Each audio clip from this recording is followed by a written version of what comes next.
Imagina esta escena. Sarajevo, 1993. Un barrio de clase media reducido a ruinas. Tu vecino, banquero, antes de la guerra, te detiene en la calle y te ofrece un collar de oro. Oro real. No lo cambia por comida ni por medicamentos. Lo cambia por un paquete de cigarrillos y 3 encendedores desechables. Ese collar, antes de la guerra, equivalía a 2 meses de salario. Ahora no vale casi nada. Está desesperado. Porque en una ciudad aislada, sin electricidad, sin agua corriente y sin distribución de alimentos, el oro no enciende fuego. Y sin fuego no hierves agua. Sin fuego no cocinas. Sin fuego, mueres. En ese contexto, el oro es solo metal brillante. Los encendedores, en cambio, son supervivencia. Fuego para cocinar, fuego para calentarse, fuego para hervir agua y no morir por infecciones. Esto no es ficción. Lo documentó Željko Begović, quien sobrevivió más de un año en ese sitio. Y lo que contó es incómodo. Vio personas con oro morir de hambre, mientras quienes tenían habilidades prácticas, herramientas útiles y comunidad salían adelante. Durante años nos han repetido lo mismo. Acumula oro y plata. Si no lo tienes en tus manos, no te pertenece. Yo mismo lo he dicho. Pero cuando analizas con rigor lo que ocurre en un colapso económico total, no en teoría, sino en crisis reales documentadas, el oro cae en el ranking de supervivencia, muy por debajo de habilidades, tierra productiva, herramientas y redes de confianza. Lo que yo llamo la cobertura Amish. En este video vas a ver el patrón que se repite una y otra vez en distintos países y distintas décadas. Y al final entenderás por qué una inversión de $1,000 en bienes prácticos y habilidades estratégicas puede proteger a tu familia cuando $10,000 en lingotes de oro no lo harán. Porque esto ya ocurrió varias veces, y cuando los sistemas colapsan, los datos siempre cuentan la misma historia. Antes de continuar, cuéntame en los comentarios desde dónde estás viendo este video y qué hora es en este momento para ti. Me gusta ver cómo estas historias conectan a personas de todo el mundo. Suscríbete al canal si quieres entender cómo las decisiones del pasado siguen influyendo en tu bolsillo hoy. Aquí conectamos historia, economía y realidad. 1. El colapso monetario ocurre más rápido de lo que nadie cree posible. En Bosnia, el derrumbe del sistema monetario no fue un proceso lento ni gradual. La transición de una economía que funcionaba con dinero a un sistema de trueque directo tomó meses, no años. Željko relató que, durante los primeros días del conflicto, la población todavía intentaba pagar con moneda. Aún existía la esperanza de que el orden regresara. Los billetes seguían circulando. Los precios aún estaban escritos en números conocidos. Sin embargo, esa normalidad duró muy poco. En cuestión de semanas, los precios comenzaron a multiplicarse de manera absurda. 20 veces más caros, 30 veces más caros, 100 veces más caros. Un paquete de cigarrillos que fuera de la zona de guerra costaba 1,5 marcos alemanes, llegó a costar 40 marcos dentro de la ciudad bloqueada. El problema no era únicamente la inflación, era la desaparición total de la oferta. El dinero seguía existiendo físicamente, pero ya no representaba acceso a bienes reales. La moneda perdió su función esencial. Facilitar intercambios. El patrón se repite décadas después en Venezuela. Desde 2016 hasta la actualidad, la inflación superó el 1,000,000%. El bolívar perdió tanto poder adquisitivo que la población comenzó a llamarlo con ironía el bolívar muerto. Los precios cambiaban en cuestión de días, luego en cuestión de horas. Los salarios quedaban pulverizados antes de ser cobrados. La respuesta del gobierno fue retirar billetes de alta denominación y otorgar 72 horas para cambiarlos por una nueva emisión. 72 horas para rescatar los ahorros acumulados durante años, antes de que fueran declarados inválidos. La medida no resolvió la escasez ni restauró la confianza, solo aceleró la pérdida de valor.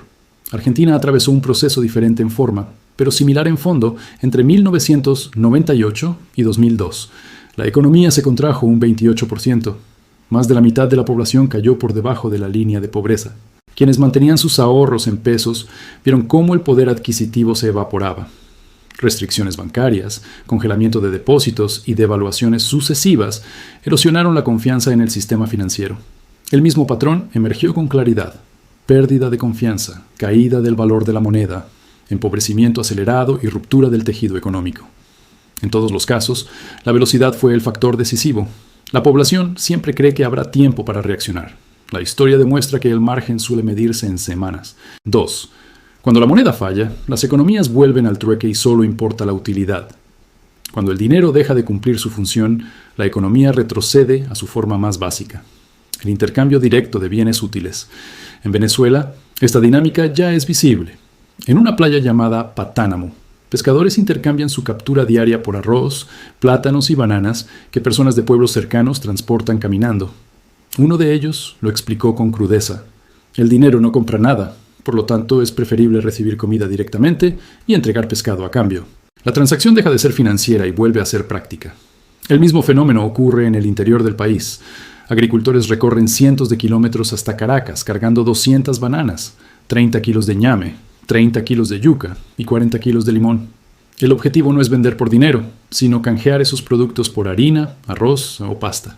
El valor se mide en utilidad inmediata, lo que alimenta, lo que sostiene, lo que resuelve una necesidad concreta. En regiones cafetaleras, incluso las ferreterías aceptan granos de café como forma de pago. 3 sacos de 100 kilos pueden intercambiarse por 200 litros de gasolina. El café funciona como moneda alternativa porque cumple criterios básicos.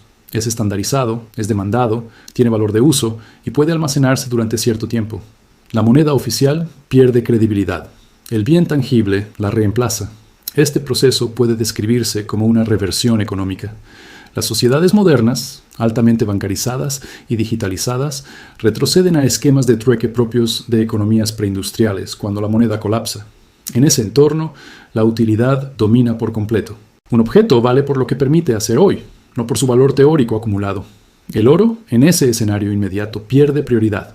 No alimenta, no genera calor directo, no purifica agua, no cura infecciones. Su valor depende de un mercado funcional y de intermediarios dispuestos a aceptarlo.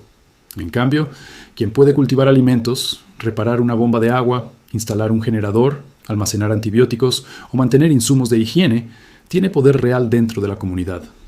La supervivencia se basa en habilidades, herramientas y redes de cooperación. El intercambio vuelve a su esencia, resolver necesidades básicas de manera directa y tangible. 3. La Gran Depresión demostró que la tierra y las habilidades superan a todo. Durante la Gran Depresión, los agricultores enfrentaron precios devastadores. El maíz llegó a valer tan poco que algunos lo quemaban como combustible, porque resultaba más barato que comprar carbón. La paradoja era brutal. Producían alimentos en abundancia mientras el mercado pagaba cifras que no cubrían los costos. Sin embargo, quienes poseían tierra productiva contaban con una ventaja que ningún banco podía congelar ni ningún mercado podía desplomar. Podían producir su propia comida. Registros del Iowa rural describen con detalle cómo vivían muchas de esas familias campesinas. Cultivaban grandes huertas con vegetales variados, envasaban frutas cosechadas en sus propios árboles, producían leche y crema gracias a sus vacas lecheras y obtenían carne y huevos de sus gallinas. Compraban harina y azúcar en sacos de 50 libras y horneaban pan en casa. Las mujeres reutilizaban la tela de los sacos de harina y de pienso para confeccionar ropa. El ingreso en efectivo era inexistente. Aún así, la mesa tenía comida. La autosuficiencia reemplazó al salario. El contraste con las ciudades fue dramático. En Dubuque, Iowa, 2.200 trabajadores perdieron sus empleos entre 1927 y 1934. Incluso quienes conservaron trabajo vieron sus salarios nominales caer alrededor de un 30%. Sin acceso a tierra ni capacidad productiva propia, el riesgo de hambre era real. Dependían completamente del ingreso monetario en un momento en que el dinero escaseaba y el empleo desaparecía. Un comentario reciente resumió esa lógica con precisión histórica.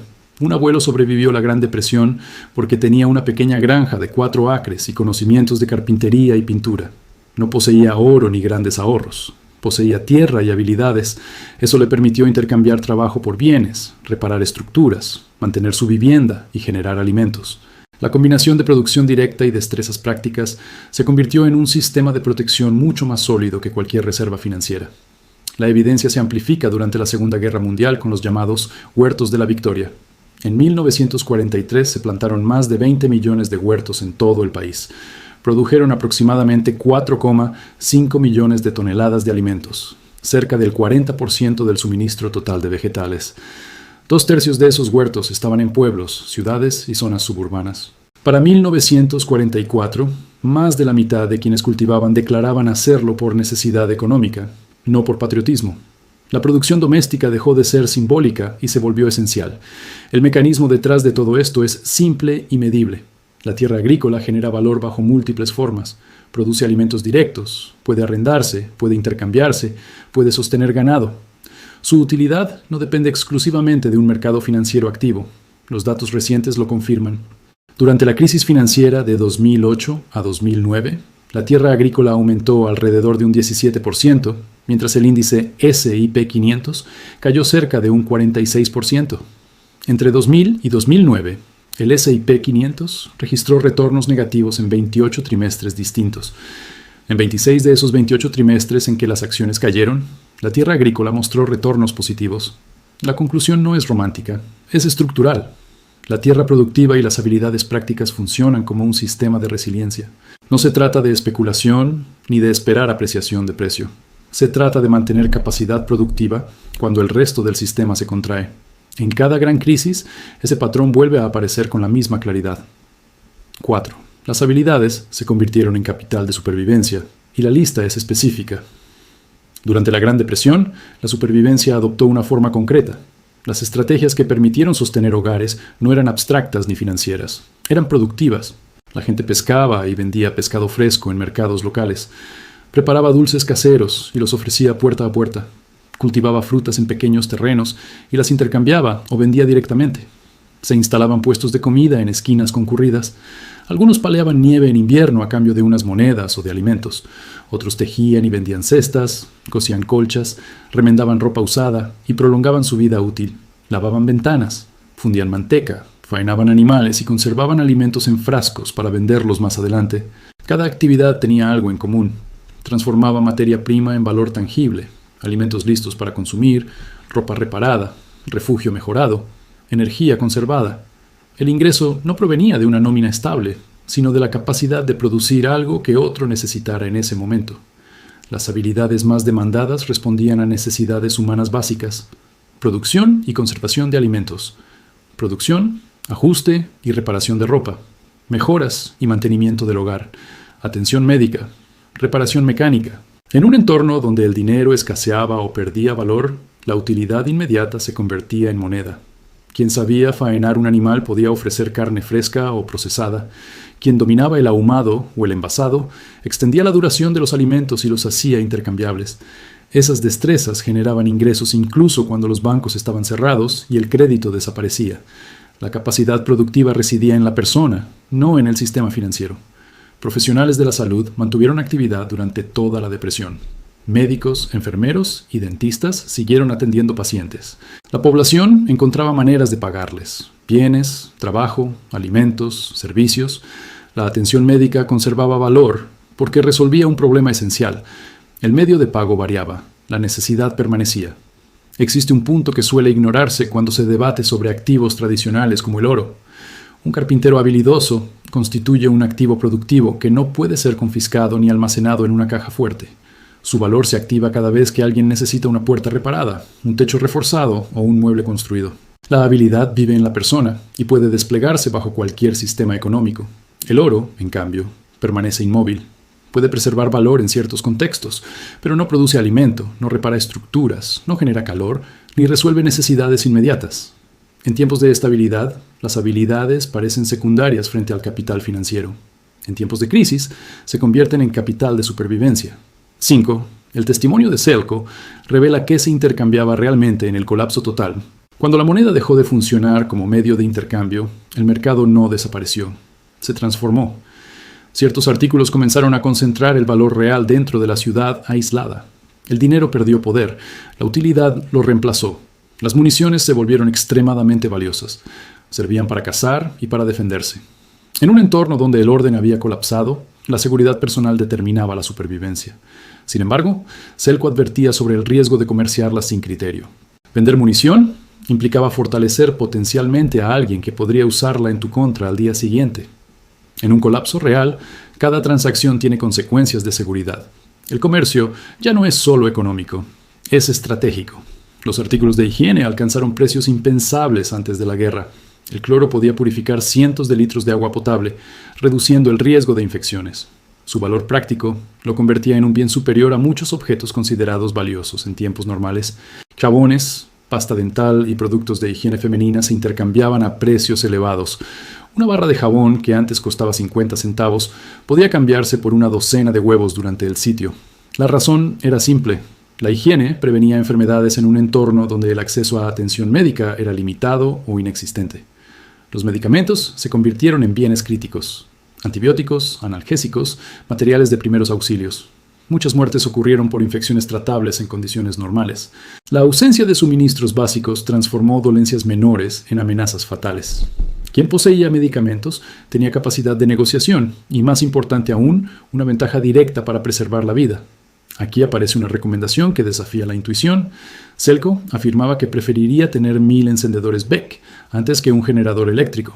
La comparación resulta reveladora. Un generador puede costar miles de dólares. Produce energía, pero también produce ruido. Consume combustible que puede escasear. Requiere mantenimiento constante. Atrae atención. En un entorno donde el robo es una amenaza permanente, el sonido de un generador puede convertirse en una invitación. Los encendedores, en cambio, son silenciosos, portátiles y fáciles de ocultar. Se distribuyen en múltiples unidades. Perder algunos no elimina la capacidad de hacer fuego. Son económicos de adquirir en tiempos de estabilidad y pueden recargarse. Selko adaptó un tanque grande de propano para recargar encendedores desechables. Intercambiaba encendedores cargados por comida, velas y otros bienes necesarios. Cada unidad representaba fuego inmediato. El fuego cumple funciones básicas e irrenunciables: calefacción, cocción, iluminación.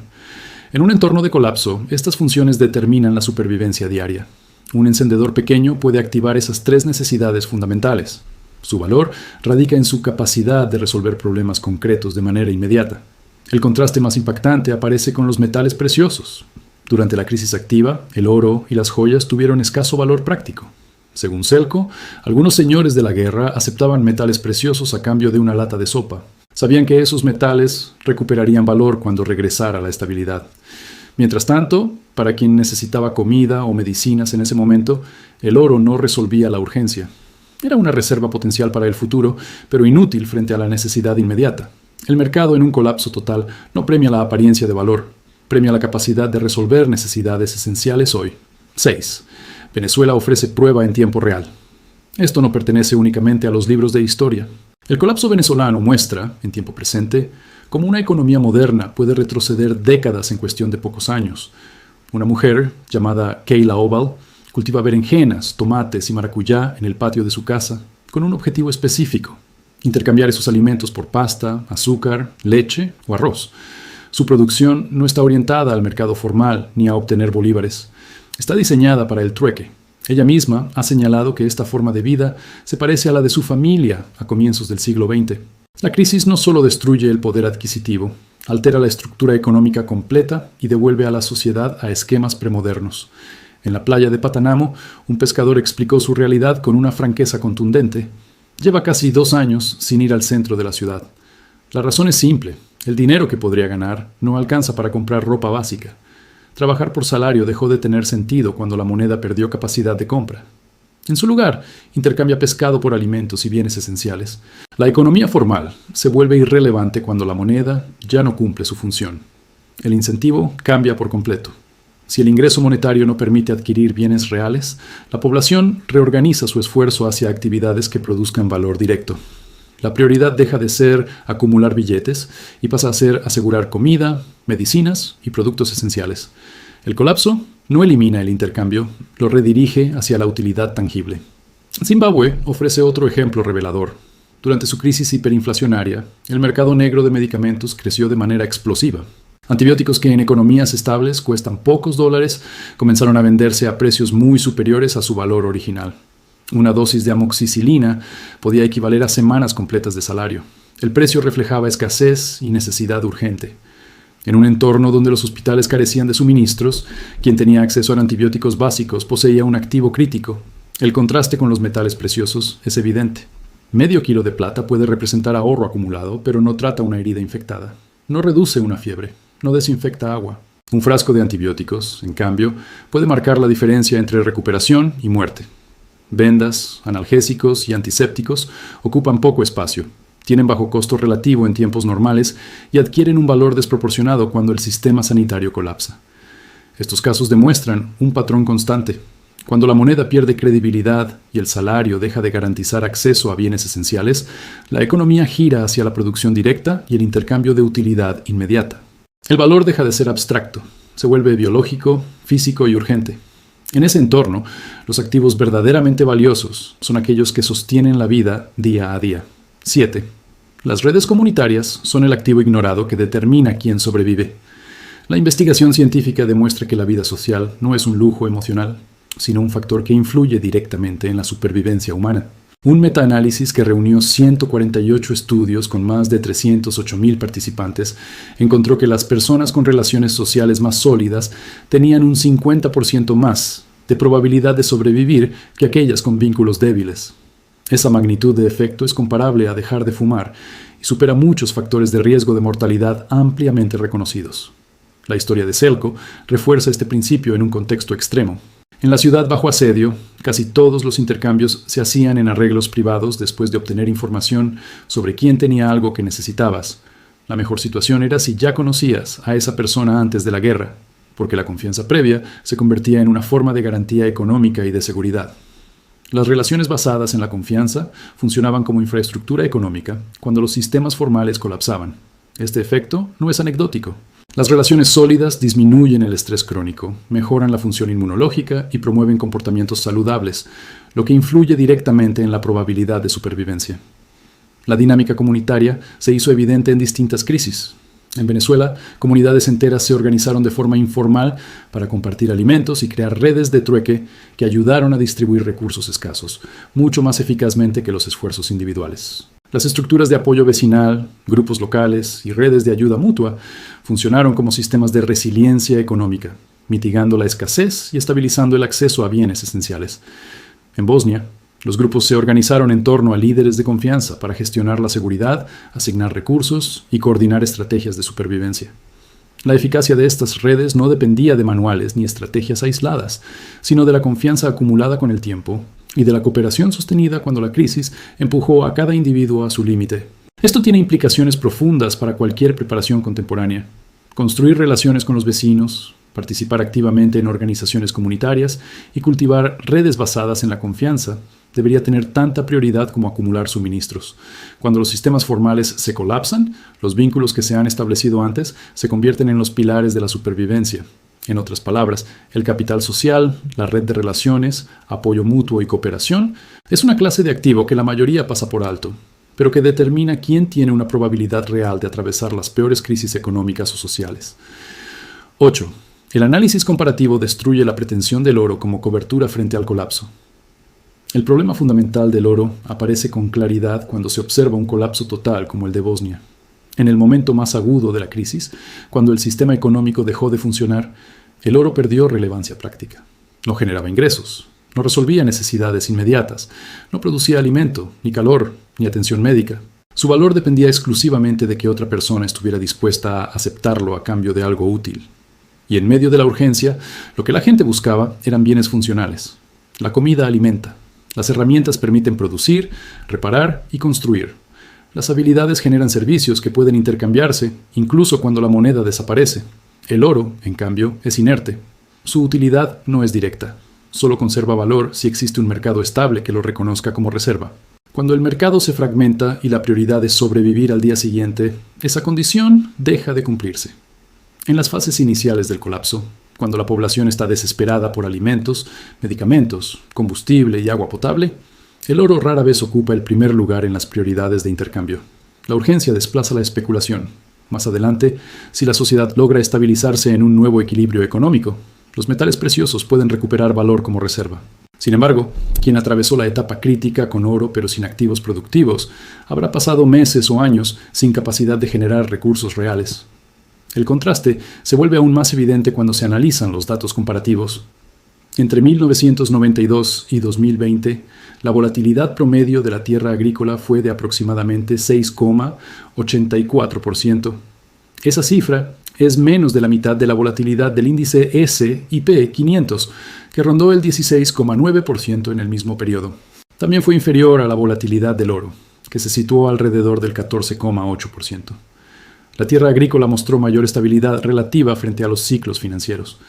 Durante periodos de alta inflación, la diferencia se amplifica. Los retornos de la tierra agrícola promediaron cerca de un 14,67% anual, más del doble de la tasa promedio de inflación en esos contextos. La razón es estructural. La tierra produce bienes que mantienen demanda constante: alimentos, materias primas, capacidad de arrendamiento. Incluso cuando el sistema financiero atraviesa turbulencias, la producción agrícola conserva utilidad básica. El análisis comparativo no niega que el oro pueda funcionar como reserva de valor en determinados escenarios macroeconómicos. Lo que demuestra es que, frente a un colapso profundo y prolongado, los activos productivos y las habilidades superan en utilidad inmediata a los metales inertes. La historia y los datos convergen en el mismo punto. La cobertura más sólida frente al colapso no es la acumulación pasiva, sino la capacidad activa de producir valor real. En el mundo actual hay escenarios que muestran fases de colapso o desorden económico que no son mera teoría, sino realidades observables. Venezuela. La economía enfrenta tensiones profundas y el valor real de la moneda ha sido erosionado por años de crisis persistente. Aunque los datos oficiales exactos de inflación y trueque no se actualizan con regularidad, medios internacionales han documentado que la moneda venezolana ha perdido una parte significativa de su poder adquisitivo y que formas de intercambio no monetario han reaparecido en varios sectores informales de la economía. Además, el Banco Central de Venezuela ha vendido cantidades significativas de oro para obtener liquidez en medio de escasez de divisas extranjeras, lo que indica presión continua sobre sus reservas ante la falta de dólares para importaciones esenciales. Turquía enfrenta tasas de inflación elevadas en comparación con los estándares de economías avanzadas. La tasa de inflación anual de Turquía sigue en más del 30% en 2026, reflejando presiones de precios persistentes sobre alimentos y otros bienes básicos en la vida diaria. Aunque no hay colapso absoluto de la lira, esta inflación elevada y la depreciación persistente han llevado a aumentos continuos de precios y reducción en el poder de compra de la moneda, generando tensiones económicas y sociales. Líbano vive una crisis financiera profunda desde finales de la década de 2019. Su moneda, la libra libanesa, se ha devaluado de manera drástica frente al dólar en los últimos años. Entre 2019 y 2023, la libra perdió aproximadamente un 98% de su valor real en el mercado paralelo, y los bancos implementaron límites estrictos de retiro que han persistido desde entonces. Este episodio ha generado pérdidas severas de riqueza para muchos ahorristas y ha obligado a una reorganización de cómo se accede al dinero y se hacen transacciones cotidianas fuera de los sistemas formales. Estados Unidos. La deuda federal de los Estados Unidos ha superado los 38 billones de dólares en los datos más recientes y continúa aumentando. El costo del servicio de esa deuda, es decir, los pagos de intereses, ha crecido hasta un punto comparable a grandes partidas del gasto federal, y organismos como la Oficina de Presupuesto del Congreso proyectan déficits fiscales persistentes en las próximas décadas si no se toman medidas estructurales para modificar la trayectoria actual. A la par, en los mercados globales, los bancos centrales han estado acumulando oro y otros activos de refugio como parte de sus reservas internacionales en niveles que no se veían desde la década de 1990, impulsados por incertidumbres geopolíticas y económicas. ¿Qué hacer entonces? La cobertura Amish, 5 elementos. Después de observar colapsos reales, patrones repetidos y errores que se repiten generación tras generación, emerge una conclusión práctica. La protección más sólida frente a una crisis profunda no se basa en acumulación pasiva, sino en capacidad productiva. Lo que puede llamarse la cobertura Amish se sostiene sobre 5 pilares concretos, visibles en cada experiencia histórica seria. Primero, tierra productiva, cuando sea económicamente viable. La tierra representa algo más que propiedad. Representa producción. Incluso un pequeño huerto transforma a una persona de consumidor absoluto en productor parcial. Ese cambio altera por completo la ecuación de supervivencia. En Venezuela, ante la escasez prolongada, aparecieron huertos en techos, balcones y patios traseros. No fue una moda ecológica, fue una necesidad. Cada metro cuadrado cultivado reducía dependencia del mercado formal. Además, cultivar desarrolla habilidades que solo se adquieren con práctica. Entender el suelo, los ciclos de siembra, la conservación de semillas, la rotación de cultivos. La tierra genera alimento, pero también genera conocimiento acumulativo. Segundo, habilidades prácticas orientadas a áreas de alta demanda. En toda crisis prolongada, ciertas capacidades se vuelven críticas. La producción de alimentos ocupa el primer lugar. Saber cultivar una huerta, criar aves o conservar alimentos mediante deshidratación, fermentación o envasado amplía la autonomía. Las habilidades de reparación ocupan el siguiente nivel: carpintería para arreglar estructuras, plomería para mantener sistemas de agua, mecánica para sostener transporte o generadores. Cuando los reemplazos dejan de llegar, la reparación se convierte en economía. El conocimiento médico básico también adquiere un valor desproporcionado. primeros auxilios, control de infecciones, atención básica de heridas. En contextos donde hospitales colapsan o carecen de suministros, esa competencia puede determinar resultados vitales. Tercero, bienes prácticos con utilidad directa y larga vida útil. Los colapsos muestran un patrón constante. Los objetos pequeños y funcionales mantienen valor estable porque resuelven problemas inmediatos. Suministros médicos, herramientas manuales, pilas, encendedores, artículos de higiene y alimentos conservados conservan utilidad independientemente del sistema monetario. Una linterna con baterías puede significar seguridad nocturna. Un antibiótico puede cambiar el desenlace de una infección. Un encendedor permite cocinar y purificar agua. Estos bienes no dependen de mercados financieros ni de sistemas bancarios. En escenarios de colapso, se transforman en moneda de intercambio, precisamente porque todos reconocen su valor práctico. Cuarto, redes comunitarias construidas de forma deliberada. La historia demuestra que la supervivencia aislada es frágil. Las comunidades organizadas coordinan recursos, comparten información y distribuyen riesgos. Participar en organizaciones locales, establecer relaciones reales con vecinos y conocer quién posee qué habilidades crea una infraestructura invisible que solo revela su importancia cuando el sistema formal falla. En Bosnia, los intercambios más seguros se realizaban entre personas que ya se conocían antes de la guerra. En Venezuela, las redes informales de trueque surgieron entre vecinos que compartían confianza previa. La confianza acumulada antes de la crisis se convierte en capital durante la crisis. Quinto, metales preciosos como herramienta posterior, no como base primaria. El oro puede recuperar valor cuando la estabilidad regresa y se reconstruye un sistema monetario funcional. Sin embargo, durante la fase aguda de un colapso profundo, su utilidad directa es limitada. No produce alimento, no repara estructuras, no genera calor inmediato. Su función es diferida. Por esa razón, en cualquier análisis comparativo serio, los activos productivos y las capacidades prácticas preceden a los metales preciosos en prioridad. El oro puede tener un lugar como reserva para una etapa de reconstrucción, pero solo después de haber asegurado tierra, habilidades, bienes prácticos y redes de confianza. La cobertura Amish no es una teoría romántica. Es la síntesis de lo que han mostrado Bosnia, Venezuela, Argentina, Líbano y tantas otras crisis. Cuando el sistema monetario pierde credibilidad, sobreviven quienes pueden producir, reparar, intercambiar y cooperar. El patrón es consistente y su lógica es difícil de ignorar. La evidencia proveniente de múltiples colapsos documentados, Bosnia, Venezuela, la Gran Depresión y recesiones recientes, converge en una conclusión consistente. Cuando los sistemas monetarios pierden funcionalidad y el apoyo institucional colapsa, la supervivencia ya no depende de activos financieros tradicionales ni de reservas acumuladas en cuentas bancarias, sino de la capacidad productiva, las habilidades prácticas y las redes comunitarias. Estos factores determinaron la diferencia entre quienes pudieron atravesar los periodos críticos y quienes se quedaron desprotegidos, incluso cuando poseían oro, ahorros o inversiones formales.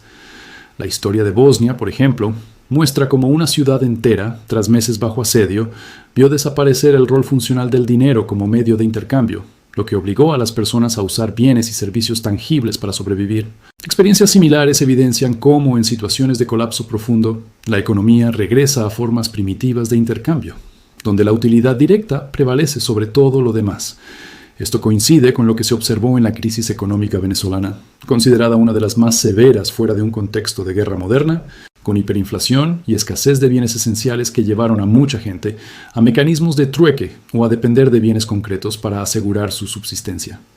La Gran Depresión fue otra época en la que millones de personas vieron quebrar los sistemas monetarios oficiales y se enfrentaron a desempleo masivo y pérdida de ingresos. En ese contexto, quienes contaban con tierra, producción directa de alimentos o habilidades útiles, encontraron formas de sostener a sus familias, mientras que quienes dependían exclusivamente de ingresos monetarios encontraron cada vez más barreras para acceder a bienes básicos. Desde estas perspectivas surge una pregunta que excede la mera curiosidad académica. La cuestión no es si ocurrirá otro colapso económico en algún punto del futuro, sino si alguien estará posicionado para responder efectivamente cuando ocurra. La historia demuestra que las crisis profundas no dan avisos largos y que los precios pueden ascender a niveles que parecen irracionales en cuestión de semanas o meses. Ejemplos históricos muestran mercaderías que escasean, mientras los precios de productos básicos se multiplican de forma inesperada, impulsando a la sociedad a adaptarse rápidamente. La pregunta que realmente importa es si se percibirá la dirección en la que van estos procesos, o si se estará en la fila observando con desesperación cómo el pan alcanza precios extravagantes, mientras a la par alguien más cambia una docena de huevos por una hogaza entera simplemente porque tiene gallinas. Ese escenario, una economía en la que el valor de una moneda se desploma y los bienes tangibles se convierten en la verdadera unidad de intercambio, ha ocurrido repetidamente a lo largo de la historia. Diversificarse antes de verse obligado a hacerlo significa aprender de estos patrones y entender que la resiliencia real no radica en la acumulación pasiva de valor en forma de instrumentos financieros tradicionales, sino en desarrollarse como productor activo, en cultivar habilidades útiles y en construir relaciones humanas que puedan sostenerse cuando las redes económicas formales fallan. Si algo demuestra la historia, es que los colapsos no avisan con suficiente tiempo. Cuando el sistema monetario se fractura, cuando los precios se distorsionan y cuando la confianza desaparece, lo único que permanece es la capacidad real de producir, reparar, intercambiar y cooperar. La diferencia entre quienes atraviesan la crisis y quienes quedan atrapados en ella no suele estar en lo que acumularon, sino en lo que saben hacer y en con quién pueden contar. Bosnia lo mostró. Venezuela lo está mostrando. La Gran Depresión lo dejó escrito con cifras y testimonios. El patrón se repite porque la naturaleza humana y las necesidades básicas no cambian.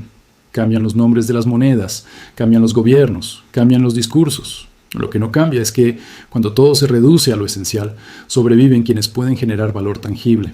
Si este análisis aporta claridad, si este tipo de historias documentadas ayudan a entender mejor el mundo que viene, entonces vale la pena profundizar más. Suscribirse permite seguir explorando estos patrones con datos, contexto y perspectiva histórica. Compartir este video puede ayudar a que más personas comprendan cómo funcionan realmente los ciclos económicos cuando se rompen. Gracias por dedicar tiempo a escuchar, analizar y cuestionar. El conocimiento no evita las crisis, pero sí puede marcar la diferencia en cómo se atraviesan.